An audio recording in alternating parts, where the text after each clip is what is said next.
We're live. Councillor Chad. Thank you, Adam. Good afternoon, everyone, and thank you for attending my virtual Executive Lead Member for Children's Services Decision Day. This Decision Day is being webcast on YouTube via the County Council website. We haven't received any deputations this afternoon, and so that leads me nicely on to Agenda Item 1, which is Children's Services Capital Programme Update, and Peter Colner is going to present this report. Thank you, Chairman. I'm happy to do so. I confirm that there's no changes since your briefing, but in summary, the report, I believe it to be a positive report showing the ongoing investment across the children's services estate. I flagged that we bring in the SEND grant funding, which totals some 31 million, and schemes will be brought to a future decision day to share those with you. I note, or you'll note that the report refers to some of the inflation pressures, particularly labour and materials, and a contingency of just under 12.6 million in paragraph 16 is referenced, and we consider that prudent in light of the fast-moving situation. As always, I'll keep you updated in our monthly one-to-ones as we understand more as that moves forward. And finally, I just wanted to say that I confirm that all local members have and are being kept up to speed with the schemes within this programme report, capital programme report. Thank you. Thank you, Peter. We covered this in great depth in the briefing, and you've actually just covered all the points that I would be making myself in regards to this about the rate of inflation, and making sure that we've got those contingencies in place, and making sure that we do keep our local members updated on each of these schemes. If I could just take everyone to the recommendations, but I'm going to take them on maths. Adam, can you just confirm that that's okay to take them as a bulk of 1 to 6? Yeah, that's fine. Brilliant. So I'm happy to approve recommendation 1 to 6 of the Children's Services Capital Programme Update report.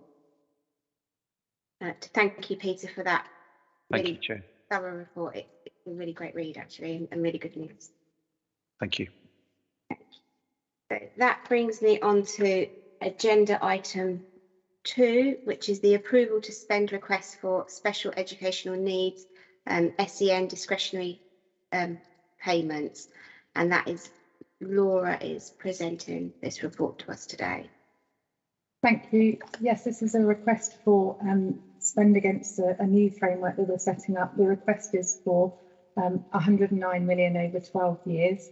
As I explained previously, this is existing spend that we're looking to put onto a framework. The services are for pupils who have an EHCP, and at the moment we're supporting approximately 500 young people using 65 different providers, which we're spot purchasing in order to meet their needs. And the framework is intended to improve the quality checks and the reporting and key performance indicators and our sort of management and work with those providers. So as I say, this is existing spend. We're looking for it to be to use a framework and therefore have a more compliant methodology, and the request is for 109 million over 12 years. Thank you, Laura. Again, we covered this thoroughly during the briefing, and I think my concerns as part of that was increasing costs in this area as well, but I was assured that that's all covered, and that we'd be able to cope with that as and when that would become apparent. So I'd like to take everyone to the recommendation, and I will take that as bear with me while I switch. Which is paragraph 2 on the report, and I'm happy to agree the spend framework of up to £109 million over the 12 years.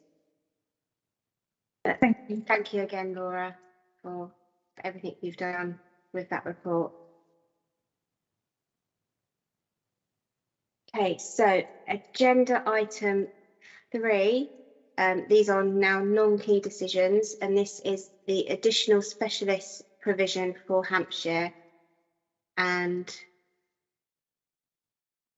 I think Brian's going to help with this. Is that right? Yeah. It is me, yeah. This is the end of a very long process, Ross. So you've seen these schemes a number of times already when we've sought your approval to undertake informal consultation and to issue the public notice. In effect, they bring in some much needed additional special educational needs places, so it will provide an extra 35 places at Henry Tyndale on the Park Children's Centre site. They would be brought in from September 23. And then there are another 20 places in total, 12 at Norman Gate and 8 at Pinewood Infant School, which would be in place for this September. So we've issued the public notice. We feel now we're in a position for you to make the final decision so we can proceed with bringing those places into being. thank you, Brian.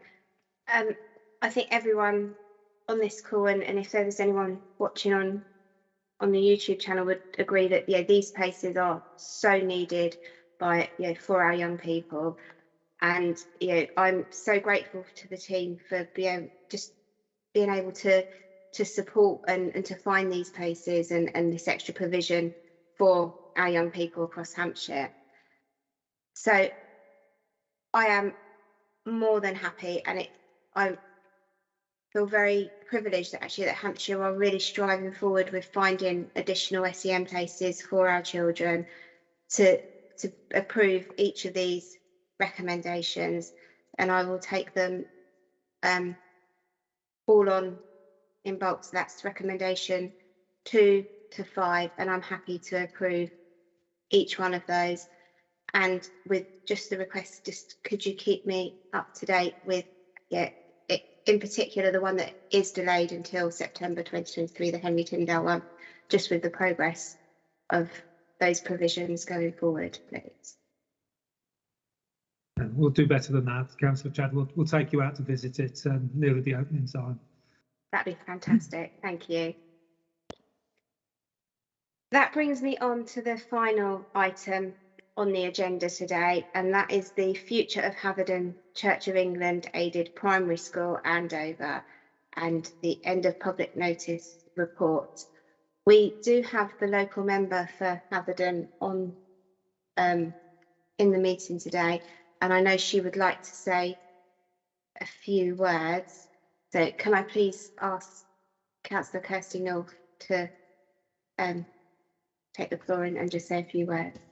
Thank you very much, Ros, and thanks for the opportunity to speak today. As you've said, in capacity as the local member for where Haverden School is situated in Andover North Division. It is a deeply disappointing time for parents, villagers and all those associated with Haverden School. And I recognise the steps taken by the County Council and do want to thank education officers for exploring suggestions raised during the consultation on the school's future, including federation. And I'd understand that the Regional Schools Commissioner and the Department for Education rejected those suggestions. And it's just with regret that the situation is untenable and we've had no willing academy sponsors coming forward. I know there are now concerns going forward for the site and make a plea that it's able to be used for alternative education or community provision rather than left derelict. It is a prominent feature of the village due to its age and character and a much loved asset. Finally, could I make a plea that we're kept informed of the process of allocating alternative education provision for existing Haverden pupils, recognising the offer of Appleshaw within the report. I hope the county will put every effort and energy into making that move a success for pupils and ensure their quality of education is top notch in recognition of the difficult period they have no doubt been through whilst this decision has hung in the balance. Thank you very much. Thank you, Councillor North. I'm now going to hand over to Brian to present the report.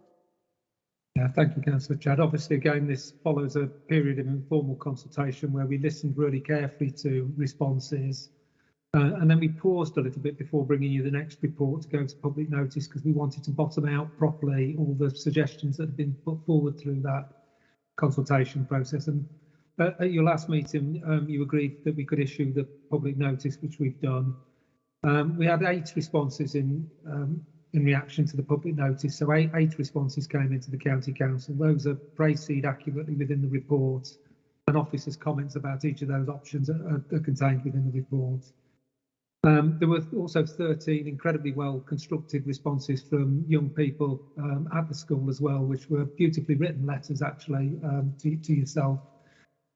Unfortunately, having reviewed every single one of those responses, there's nothing materially new for us to investigate further. They are really a reiteration of previous positions, and therefore, regrettably, the school's still subject to the direction of Academy Order. We're still not allowed to federate, and therefore our recommendation is that we should proceed to closure from the 31st of the 8th. I'd like to say we'll absolutely keep you informed, Councillor North, of the children. As of yesterday, there were 25 children left on roll. I did check which year groups each of those children were in and did confirm with the head teacher of St Peter's Appleshaw that they could take every single one of those children in the year groups that are left, and he has confirmed that that is the case. Obviously, parents will have a choice as to where they want to send the children as long as they're placed in that school, and we'll try and make sure all local schools do their best to accommodate them. There is a detailed piece of work that will need to go on between now and September, because we'll have to align the curriculums that the children have been studying with the ones that they'll receive in their receiving schools. But our School Improvement Service understands that piece of work really well and will do it in detail, but we will work with parents on the admissions bits. I know you raised in the briefing a concern around staff redeployments. And again, I've got a spreadsheet with all the members of staff on what their current situation is, and we will do our absolute best to make sure that every member of staff is redeployed, if at all possible, for September. Obviously, the children are going to go to other schools, and we'll still require additional staff in those schools that receive. So we'll try and do some matching around that as well. But we will do our best to ensure redeployment for all the staff concerned. But unfortunately, yes, we have got the recommendation that we're seeking closure from the 31st of August.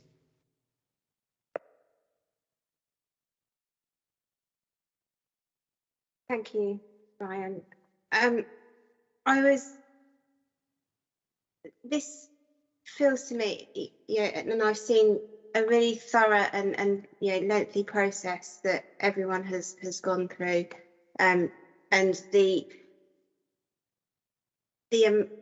work that's gone into this, and the support and the investigating other options, along with Councillor North. I really do thank you all for going to that effort and to really investigate what other options would be out there and potential.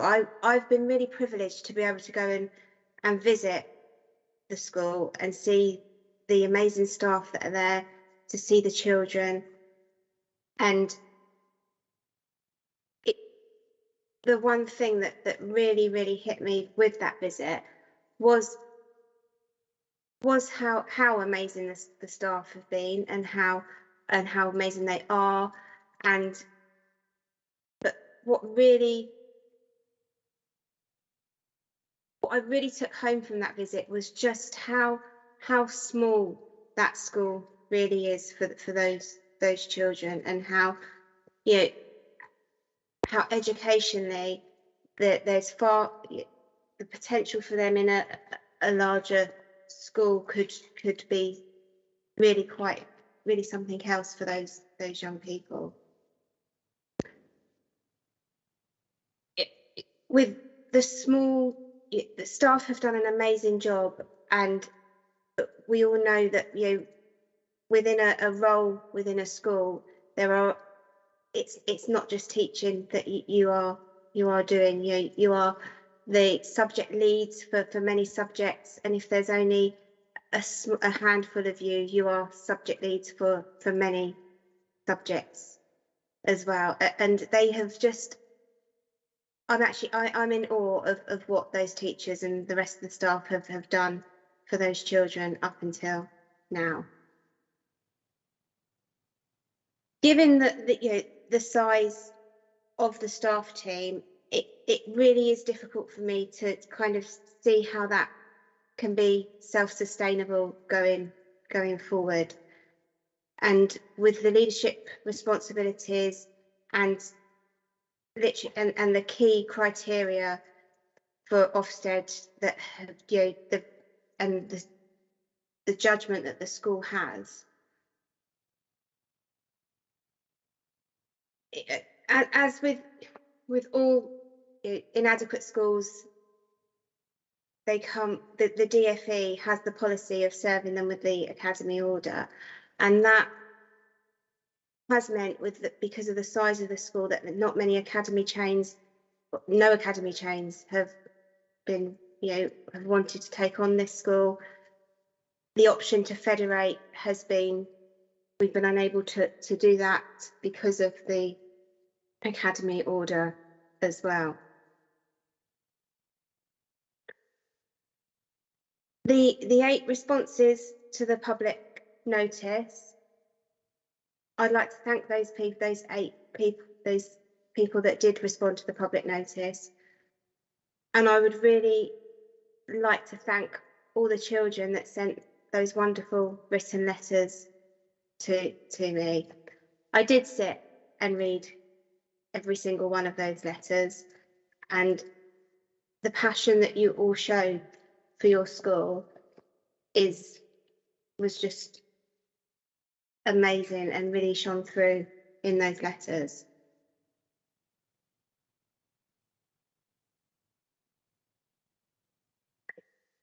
I am really saddened to say, though, that there is nothing new that hasn't been considered before. And on that basis, I'm going to agree with the recommendation that we do close the school as with effect from the 31st of August. Going on Councillor North's point about what happens to the future of the building, Councillor North, you have my word that I will listen carefully to you and will listen to the views of the local community via you, that we work together for the right future for that building. It's not in our ownership, but I will certainly work with you to make sure that your community are heard and that it has a strong purpose going forward.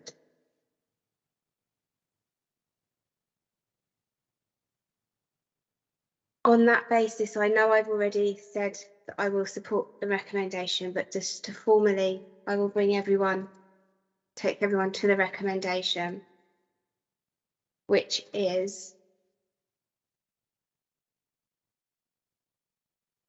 paragraph 2, that approval is given under the Education Inclusion Act 2006, Schedule 2, Part 2, Paragraph 8, for the closure of Haverden Church of England Aided Primary School with effect from the 31st of August 2022. I'm certainly not happy to approve that recommendation, but I will approve that recommendation. And I too, look forward to hearing how those 25 children excel in their new school, wherever their parents choose to send them. Thank you, everyone. And that brings us to the end of the meeting. And thank you, everyone, for attending my virtual Executive Lead Member for Children's Services Decision Day. And can I please ask for the webcast to be stopped? I'll confirm as soon as that's the case.